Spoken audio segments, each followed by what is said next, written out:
शिरसा देवं गौरीपुत्रं विनायकं भक्तावासं स्मरेन्नित्यम् आयुः कामार्थसिद्धये। प्रथमं वक्रतुण्डं च एकदन्तं द्वितीयकं तृतीयं कृष्णपिङ्गाक्षं गजवक्त्रं चतुर्थकं लम्बोदरं पञ्चमं च षष्ठं विकटमेव च सप्तमं विघ्नराजेन्द्रं धूम्रवर्णं तथाष्टमं नवमं बालचन्द्रं च दशमं तु विनायकम् एकादशं गणपतिं द्वादशं तु गजाननं द्वादशैतानि नामानि विसन्ध्यन् यः पठेन्नरः न च विघ्नभयं तस्य सर्वसिद्धिकरं प्रभो। विद्यार्थी लभते विद्यां धनार्थी लभते धनं पुत्रार्थी लभते पुत्रान् मोक्षार्थी लभते गतिं। जपे गणपतिस्तोत्रं षड्भिर्मासैः फलं लभेत् संवत्सरेण सिद्धिं च लभते नात्र संशयः। अष्टभ्यो ब्राह्मणेभ्यश्च लिखित्वा यः समर्पयेत् तस्य विद्या भवेत् सर्वा गणेशस्य प्रसादतः। इति श्रीनारदपुराणे श्रीसङ्कष्टनिरसननामं गणेशस्तोत्रं सम्पूर्णम्। प्रणम्य शिरसा देवं गौरीपुत्रं विनायकं भक्तावासं स्मरेन्नित्यम् आयुः कामार्थसिद्धये। प्रथमं वक्रतुण्डं च एकदन्तं द्वितीयकं तृतीयं कृष्णपिङ्गाक्षं गजवक्त्रं चतुर्थकं लम्बोदरं पञ्चमं च षष्ठं विकटमेव च सप्तमं विघ्नराजेन्द्रं धूम्रवर्णं तथाष्टमं नवमं बालचन्द्रं च दशमं तु विनायकम् एकादशं गणपतिं द्वादशं तु गजाननं द्वादशैतानि नामानि विसन्ध्यन् यः पठेन्नरः न च विघ्नभयं तस्य सर्वसिद्धिकरं प्रभो। विद्यार्थी लभते विद्यां धनार्थी लभते धनं पुत्रार्थी लभते पुत्रान् मोक्षार्थी लभते गतिं। जपे गणपतिस्तोत्रं षड्भिर्मासैः फलं लभेत् संवत्सरेण सिद्धिं च लभते नात्र संशयः। अष्टभ्यो ब्राह्मणेभ्यश्च लिखित्वा यः समर्पयेत् तस्य विद्या भवेत् सर्वा गणेशस्य प्रसादतः। इति श्रीनारदपुराणे श्रीसङ्कष्टनिरसननामं गणेशस्तोत्रं सम्पूर्णम्। प्रणम्य शिरसा देवं गौरीपुत्रं विनायकं भक्तावासं स्मरेन्नित्यम् आयुः कामार्थसिद्धये। प्रथमं वक्रतुण्डं च एकदन्तं द्वितीयकं तृतीयं कृष्णपिङ्गाक्षं गजवक्त्रं चतुर्थकं लम्बोदरं पञ्चमं च षष्ठं विकटमेव च सप्तमं विघ्नराजेन्द्रं धूम्रवर्णं तथाष्टमं नवमं बालचन्द्रं च दशमं तु विनायकम् एकादशं गणपतिं द्वादशं तु गजाननं द्वादशैतानि नामानि विसन्ध्यन् यः पठेन्नरः न च विघ्नभयं तस्य सर्वसिद्धिकरं प्रभो। विद्यार्थी लभते विद्यां धनार्थी लभते धनं पुत्रार्थी लभते पुत्रान् मोक्षार्थी लभते गतिम्। जपे गणपतिस्तोत्रं षड्भिर्मासैः फलं लभेत्। संवत्सरेण सिद्धिं च लभते नात्र संशयः। अष्टभ्यो ब्राह्मणेभ्यश्च लिखित्वा यः समर्पयेत् तस्य विद्या भवेत् सर्वा गणेशस्य प्रसादतः। इति श्रीनारदपुराणे श्रीसङ्कष्टनिरसननामं गणेशस्तोत्रं सम्पूर्णम्। प्रणम्य शिरसा देवं गौरीपुत्रं विनायकं भक्तावासं स्मरेन्नित्यम् आयुः कामार्थसिद्धये। प्रथमं वक्रतुण्डं च एकदन्तं द्वितीयकं तृतीयं कृष्णपिङ्गाक्षं गजवक्त्रं चतुर्थकं लम्बोदरं पञ्चमं च षष्ठं विकटमेव च सप्तमं विघ्नराजेन्द्रं धूम्रवर्णं तथाष्टमं नवमं बालचन्द्रं च दशमं तु विनायकम् एकादशं गणपतिं द्वादशं तु गजाननं द्वादश एतानि नामानि त्रिसन्ध्यं यः पठेन्नरः न च विघ्नभयं तस्य सर्वसिद्धिकरं प्रभो। विद्यार्थी लभते विद्यां धनार्थी लभते धनं पुत्रार्थी लभते पुत्रान् मोक्षार्थी लभते गतिम्। जपे गणपतिस्तोत्रं षड्भिर्मासैः फलं लभेत्। संवत्सरेण सिद्धिं च लभते नात्र संशयः। अष्टभ्यो ब्राह्मणेभ्यश्च लिखित्वा यः समर्पयेत् तस्य विद्या भवेत् सर्वा गणेशस्य प्रसादतः। इति श्रीनारदपुराणे श्रीसङ्कष्टनिरसननामं गणेशस्तोत्रं सम्पूर्णम्। प्रणम्य शिरसा देवं गौरीपुत्रं विनायकं भक्तावासं स्मरेन्नित्यम् आयुः कामार्थसिद्धये। प्रथमं वक्रतुण्डं च एकदन्तं द्वितीयकं तृतीयं कृष्णपिङ्गाक्षं गजवक्त्रं चतुर्थकं लम्बोदरं पञ्चमं च षष्ठं विकटमेव च सप्तमं विघ्नराजेन्द्रं धूम्रवर्णं तथाष्टमं नवमं बालचन्द्रं च दशमं तु विनायकम् एकादशं गणपतिं द्वादशं तु गजाननं द्वादश एतानि नामानि त्रिसन्ध्यं यः पठेन्नरः न च विघ्नभयं तस्य सर्वसिद्धिकरं प्रभो। विद्यार्थी लभते विद्यां धनार्थी लभते धनं पुत्रार्थी लभते पुत्रान् मोक्षार्थी लभते गतिम्। जपे गणपतिस्तोत्रं षड्भिर्मासैः फलं लभेत्। संवत्सरेण सिद्धिं च लभते नात्र संशयः। अष्टभ्यो ब्राह्मणेभ्यश्च लिखित्वा यः समर्पयेत् तस्य विद्या भवेत् सर्वा गणेशस्य प्रसादतः। इति श्रीनारदपुराणे श्रीसङ्कष्टनिरसननामं गणेशस्तोत्रं सम्पूर्णम्।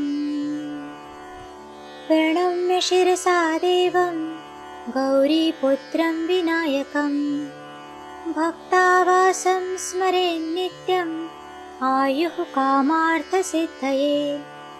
प्रथमं वक्रतुण्डं च एकदन्तं द्वितीयकं तृतीयं कृष्णपिङ्गाक्षं गजवक्त्रं चतुर्थकं लम्बोदरं पञ्चमं च षष्ठं विकटमेव च सप्तमं विघ्नराजेन्द्रं धूम्रवर्णं तथाष्टमं नवमं बालचन्द्रं च दशमं तु विनायकम् एकादशं गणपतिं द्वादशं तु गजाननं द्वादशैतानि नामानि विसन्ध्यन् यः पठेन्नरः न च विघ्नभयं तस्य सर्वसिद्धिकरं प्रभो विद्यार्थी लभते विद्यां धनार्थी लभते धनं पुत्रार्थी लभते पुत्रान्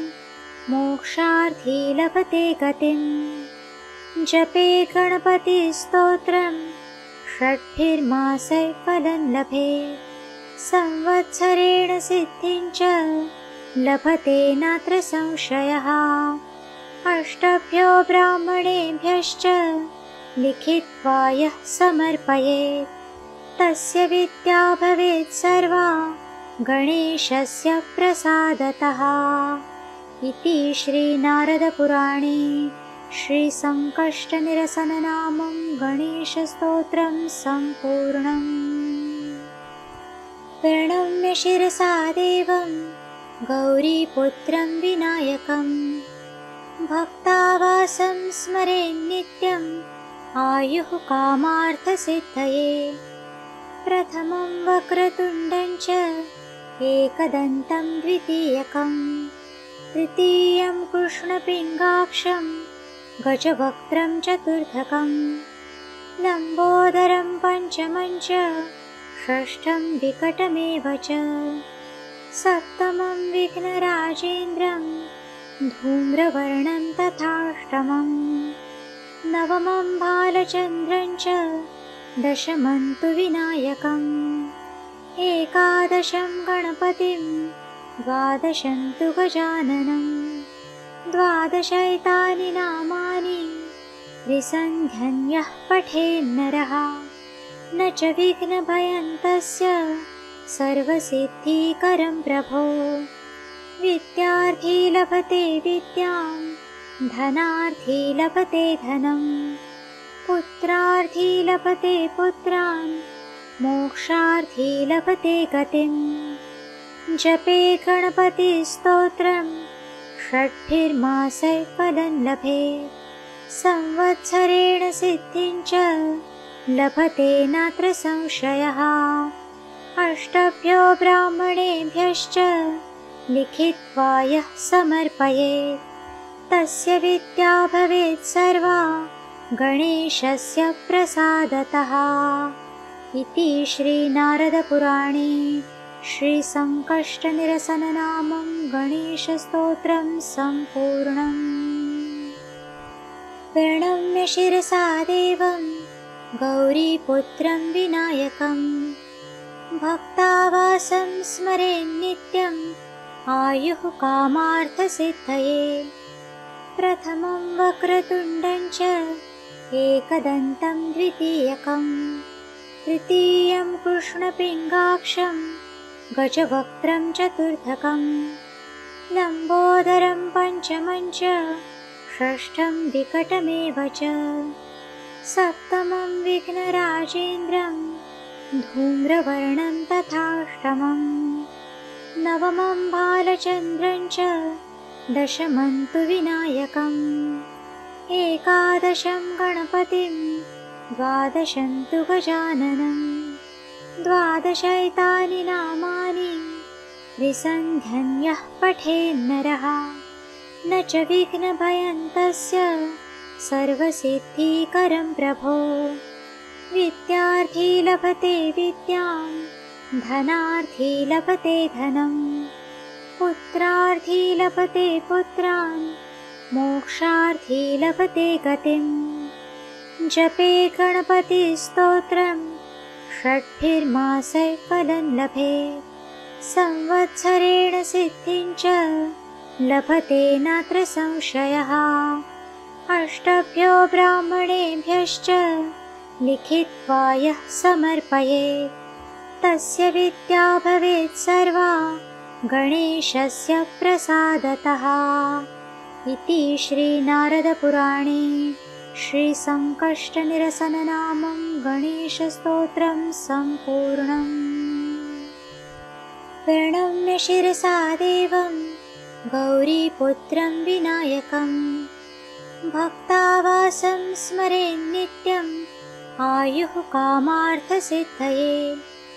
प्रथमं वक्रतुण्डं च एकदन्तं द्वितीयकं तृतीयं कृष्णपिङ्गाक्षं गजवक्त्रं चतुर्थकं लम्बोदरं पञ्चमं च षष्ठं विकटमेव च सप्तमं विघ्नराजेन्द्रं धूम्रवर्णं तथाष्टमं नवमं बालचन्द्रं च दशमं तु विनायकम् एकादशं गणपतिं द्वादशं तु गजाननं द्वादशैतानि नामानि त्रिसन्ध्यं यः पठेन्नरः न च विघ्नभयं तस्य सर्वसिद्धिकरं प्रभो।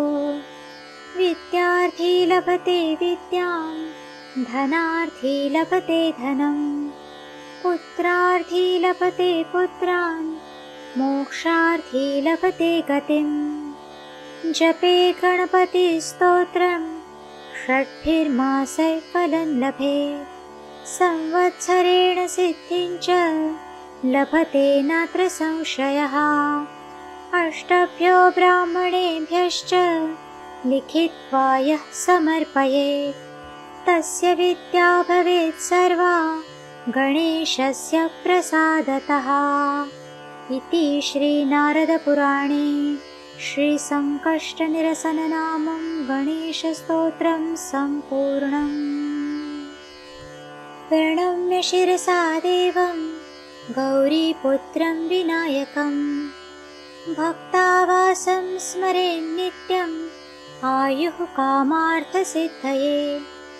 प्रथमं वक्रतुण्डं च एकदन्तं द्वितीयकं तृतीयं कृष्णपिङ्गाक्षं गजवक्त्रं चतुर्थकं लम्बोदरं पञ्चमं च षष्ठं विकटमेव च सप्तमं विघ्नराजेन्द्रं धूम्रवर्णं तथाष्टमं नवमं बालचन्द्रं च दशमं तु विनायकम् एकादशं गणपतिं द्वादशं तु गजाननं द्वादशैतानि नामानि त्रिसन्ध्यं यः पठेन्नरः न च विघ्नभयं तस्य सर्वसिद्धिकरं प्रभो। विद्यार्थी लभते विद्यां धनार्थी लभते धनं पुत्रार्थी लभते पुत्रान् मोक्षार्थी लभते गतिं। जपे गणपतिस्तोत्रं षड्भिर्मासैः फलं लभेत् संवत्सरेण सिद्धिं च लभते नात्र संशयः। अष्टभ्यो ब्राह्मणेभ्यश्च लिखित्वा यः समर्पयेत् तस्य विद्या भवेत् सर्वा गणेशस्य प्रसादतः। इति श्रीनारदपुराणे श्रीसङ्कष्टनिरसननामं गणेशस्तोत्रं सम्पूर्णम्। प्रणम्य शिरसा देवं गौरीपुत्रं विनायकं भक्तावासं स्मरेन्नित्यम् आयुः कामार्थसिद्धये। प्रथमं वक्रतुण्डं च एकदन्तं द्वितीयकं तृतीयं कृष्णपिङ्गाक्षं गजवक्त्रं चतुर्थकं लम्बोदरं पञ्चमं च षष्ठं विकटमेव च सप्तमं विघ्नराजेन्द्रं धूम्रवर्णं तथाष्टमं नवमं बालचन्द्रं च दशमं तु विनायकम् एकादशं गणपतिं द्वादशं तु गजाननं द्वादशैतानि नामानि त्रिसन्ध्यं यः पठेन्नरः न च विघ्नभयं तस्य सर्वसिद्धिकरं प्रभो। विद्यार्थी लभते विद्यां धनार्थी लभते धनं, पुत्रार्थी लभते पुत्रान्, मोक्षार्थी लभते गतिं। जपे गणपतिस्तोत्रं षड्भिर्मासैः फलं लभेत्, संवत्सरेण सिद्धिं च लभते नात्र संशयः। अष्टभ्यो ब्राह्मणेभ्यश्च लिखित्वा यः समर्पयेत्, तस्य विद्या भवेत् सर्वा गणेशस्य प्रसादतः। इति श्रीनारदपुराणे श्रीसङ्कष्टनिरसननामं गणेशस्तोत्रं सम्पूर्णम्। प्रणम्य शिरसा देवं गौरीपुत्रं विनायकं, भक्तावासं स्मरेन् नित्यम् आयुः कामार्थसिद्धये। प्रथमं वक्रतुण्डं च एकदन्तं द्वितीयकं, तृतीयं कृष्णपिङ्गाक्षं गजवक्त्रं चतुर्थकं, लम्बोदरं पञ्चमं च षष्ठं विकटमेव च, सप्तमं विघ्नराजेन्द्रं धूम्रवर्णं तथाष्टमं, नवमं बालचन्द्रं च दशमं तु विनायकम्, एकादशं गणपतिं द्वादशं तु गजाननं, द्वादशैतानि नामानि त्रिसन्ध्यं यः पठेन्नरः, न च विघ्नभयं तस्य सर्वसिद्धिकरं प्रभो। विद्यार्थी लभते विद्यां, धनार्थी लभते धनं, पुत्रार्थी लभते पुत्रान्, मोक्षार्थी लभते गतिं। जपे गणपतिस्तोत्रं षड्भिर्मासैः फलं लभेत्, संवत्सरेण सिद्धिं च लभते नात्र संशयः। अष्टभ्यो ब्राह्मणेभ्यश्च लिखित्वा यः समर्पयेत्, तस्य विद्या भवेत् सर्वा गणेशस्य प्रसादतः। इति श्रीनारदपुराणे श्रीसङ्कष्टनिरसननामं गणेशस्तोत्रं सम्पूर्णम्। प्रणम्य शिरसा देवं गौरीपुत्रं विनायकं, भक्तावासं स्मरेन् नित्यम् आयुः कामार्थसिद्धये।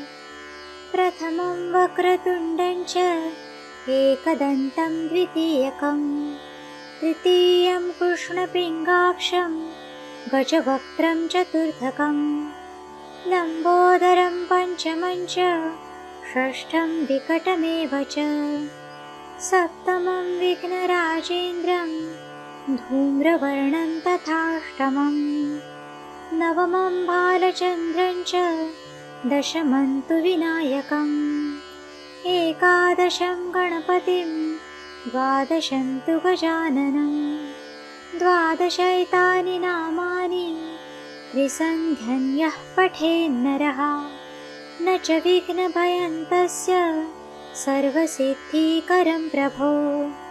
विद्यार्थी लभते विद्यां, धनार्थी लभते धनं, पुत्रार्थी लभते पुत्रान्, मोक्षार्थी लभते गतिं। जपे गणपतिस्तोत्रं षड्भिर्मासैः फलं लभेत्, संवत्सरेण सिद्धिं च लभते नात्र संशयः। अष्टभ्यो ब्राह्मणेभ्यश्च लिखित्वा यः समर्पयेत्, तस्य विद्या भवेत् सर्वा गणेशस्य प्रसादतः।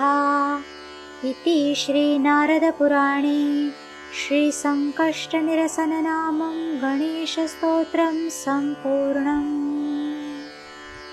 प्रणम्य शिरसा देवं गौरीपुत्रं विनायकं, भक्तावासं स्मरेन् नित्यम् आयुः कामार्थसिद्धये।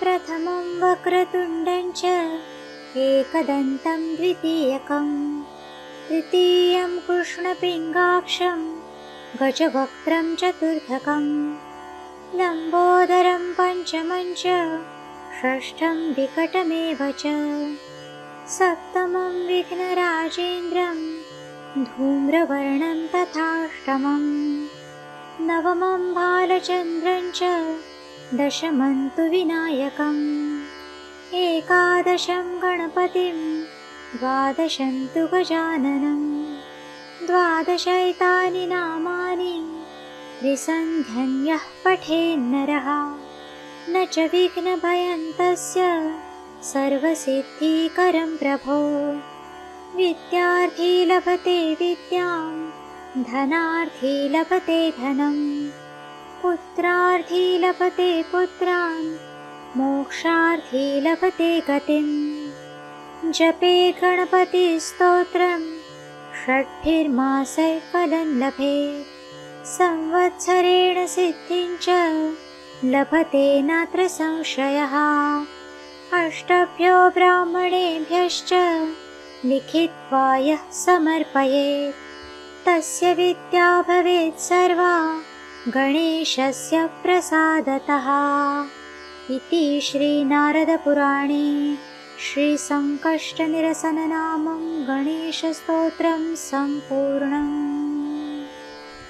प्रणम्य शिरसा देवं गौरीपुत्रं विनायकं भक्तावासं स्मरेन्नित्यम् आयुः कामार्थसिद्धये प्रथमं वक्रतुण्डं च एकदन्तं द्वितीयकं तृतीयं कृष्णपिङ्गाक्षं गजवक्त्रं चतुर्थकं लम्बोदरं पञ्चमं च षष्ठं विकटमेव च सप्तमं विघ्नराजेन्द्रं धूम्रवर्णं तथाष्टमं नवमं बालचन्द्रं च दशमं तु विनायकम् एकादशं गणपतिं द्वादशं तु गजाननं द्वादशैतानि नामानि त्रिसन्ध्यं यः पठेन्नरः न च विघ्नभयं तस्य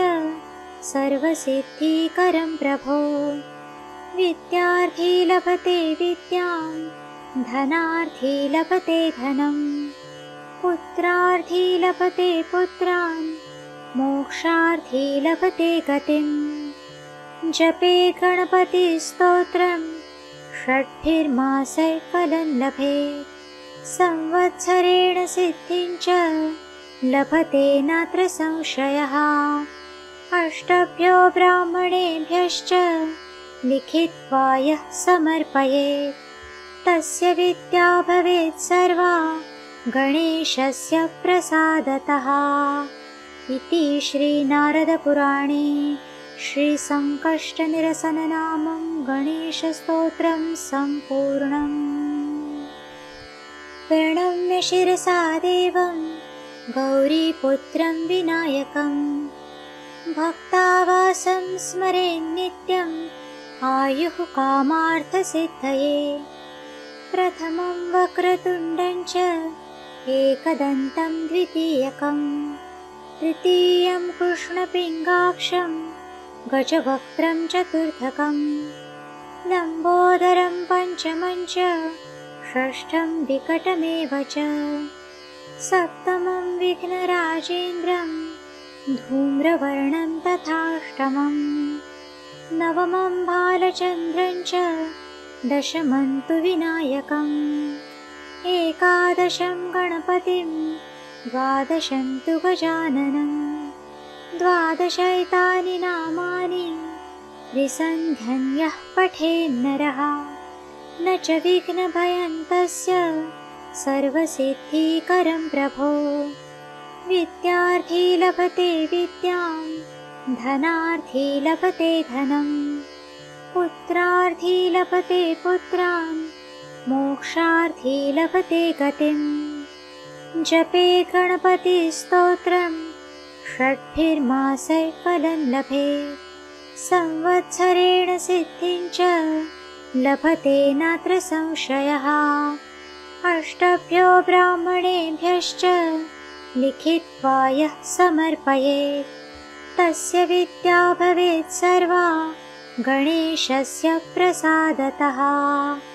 इति श्रीनारदपुराणे श्रीसङ्कष्टनिरसननामं गणेशस्तोत्रं सम्पूर्णम्।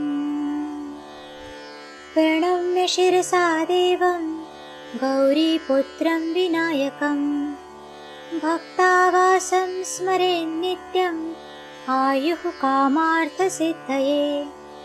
प्रथमं वक्रतुण्डं च एकदन्तं द्वितीयकं तृतीयं कृष्णपिङ्गाक्षं गजवक्त्रं चतुर्थकं लम्बोदरं पञ्चमं च षष्ठं विकटमेव च सप्तमं विघ्नराजेन्द्रं धूम्रवर्णं तथाष्टमं नवमं बालचन्द्रं च दशमं तु विनायकम् एकादशं गणपतिं द्वादशं तु गजाननं द्वादशैतानि नामानि विसन्ध्यन् यः पठेन्नरः न च विघ्नभयं तस्य सर्वसिद्धिकरं प्रभो। विद्यार्थी लभते विद्यां धनार्थी लभते धनं पुत्रार्थी लभते पुत्रान् मोक्षार्थी लभते गतिम्। जपे गणपतिस्तोत्रं षड्भिर्मासैः फलं लभेत् संवत्सरेण सिद्धिं च लभते नात्र संशयः। अष्टभ्यो ब्राह्मणेभ्यश्च लिखित्वा यः समर्पयेत् तस्य विद्या भवेत् सर्वा गणेशस्य प्रसादतः। इति श्रीनारदपुराणे श्रीसङ्कष्टनिरसननामं गणेशस्तोत्रं सम्पूर्णम्। प्रणम्य शिरसा देवं गौरीपुत्रं विनायकं भक्तावासं स्मरेन्नित्यम् आयुः कामार्थसिद्धये। प्रथमं वक्रतुण्डं च एकदन्तं द्वितीयकं तृतीयं कृष्णपिङ्गाक्षं गजवक्त्रं चतुर्थकं लम्बोदरं पञ्चमं च षष्ठं विकटमेव च सप्तमं विघ्नराजेन्द्रं धूम्रवर्णं तथाष्टमं नवमं बालचन्द्रं च दशमं तु विनायकम् एकादशं गणपतिं द्वादशं तु गजाननं द्वादशैतानि नामानि विसन्ध्यन् यः पठेन्नरः न च विघ्नभयं तस्य सर्वसिद्धिकरं प्रभो। विद्यार्थी लभते विद्यां धनार्थी लभते धनं पुत्रार्थी लभते पुत्रान् मोक्षार्थी लभते गतिम्। जपे गणपतिस्तोत्रं षड्भिर्मासैः फलं लभेत् संवत्सरेण सिद्धिं च लभते नात्र संशयः। अष्टभ्यो ब्राह्मणेभ्यश्च लिखित्वा यः समर्पयेत् तस्य विद्या भवेत् सर्वा गणेशस्य प्रसादतः। इति श्रीनारदपुराणे श्रीसङ्कष्टनिरसननामं गणेशस्तोत्रं सम्पूर्णम्। प्रणम्य शिरसा देवं गौरीपुत्रं विनायकं भक्तावासं स्मरेन्नित्यम् आयुः कामार्थसिद्धये।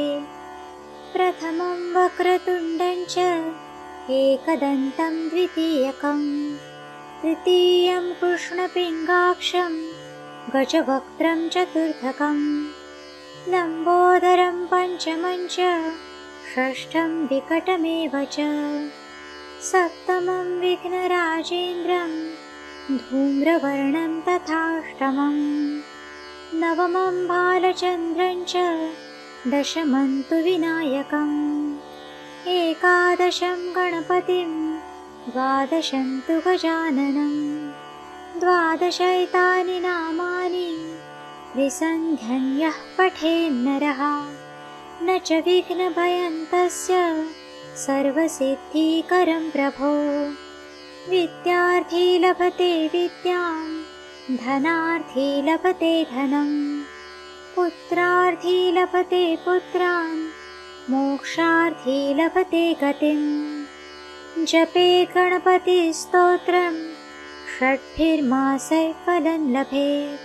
संवत्सरेण सिद्धिं च लभते नात्र संशयः। अष्टभ्यो ब्राह्मणेभ्यश्च लिखित्वा यः समर्पयेत्, तस्य विद्या भवेत् सर्वा गणेशस्य प्रसादतः।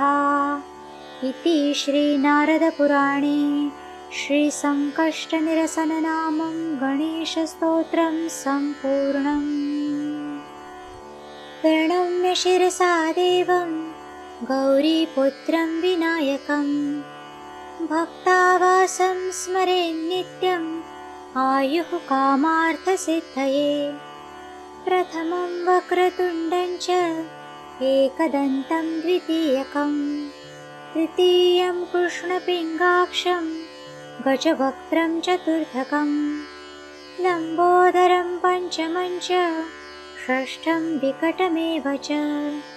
सप्तमं विघ्नराजेन्द्रं धूम्रवर्णं तथाष्टमं, नवमं बालचन्द्रं च दशमं तु विनायकम्, एकादशं गणपतिं द्वादशं तु गजाननं, द्वादशैतानि नामानि विसन्ध्यं यः पठेन्नरः, न च विघ्नभयं तस्य सर्वसिद्धिकरं प्रभो।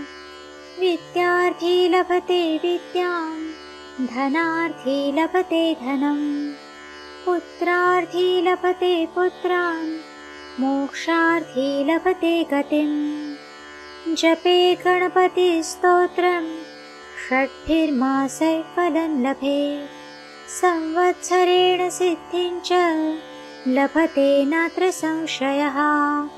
अष्टभ्यो ब्राह्मणेभ्यश्च लिखित्वा यः समर्पयेत्, तस्य विद्या भवेत् सर्वा गणेशस्य प्रसादतः।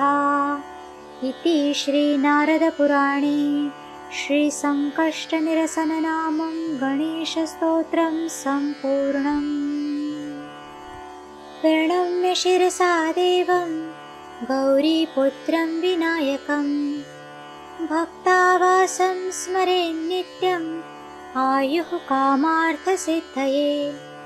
प्रथमं वक्रतुण्डं च एकदन्तं द्वितीयकं, तृतीयं कृष्णपिङ्गाक्षं गजवक्त्रं चतुर्थकं, लम्बोदरं पञ्चमं च षष्ठं विकटमेव च। सप्तमं विघ्नराजेन्द्रं धूम्रवर्णं तथाष्टमं, नवमं बालचन्द्रं च दशमं तु विनायकम्, एकादशं गणपतिं द्वादशं तु गजाननं, द्वादशैतानि नामानि विसन्ध्यं यः पठेन्नरः, न च विघ्नभयं तस्य सर्वसिद्धिकरं प्रभो। विद्यार्थी लभते विद्यां, धनार्थी लभते धनं, पुत्रार्थी लभते पुत्रान्, मोक्षार्थी लभते गतिम्। जपे गणपतिस्तोत्रं, षड्भिर्मासैः फलं लभेत्। संवत्सरेण सिद्धिं च लभते नात्र संशयः। अष्टभ्यो ब्राह्मणेभ्यश्च लिखित्वा यः समर्पयेत्, तस्य विद्या भवेत् सर्वा गणेशस्य प्रसादतः। इति श्रीनारदपुराणे श्रीसङ्कष्टनिरसननामं गणेशस्तोत्रं सम्पूर्णम्।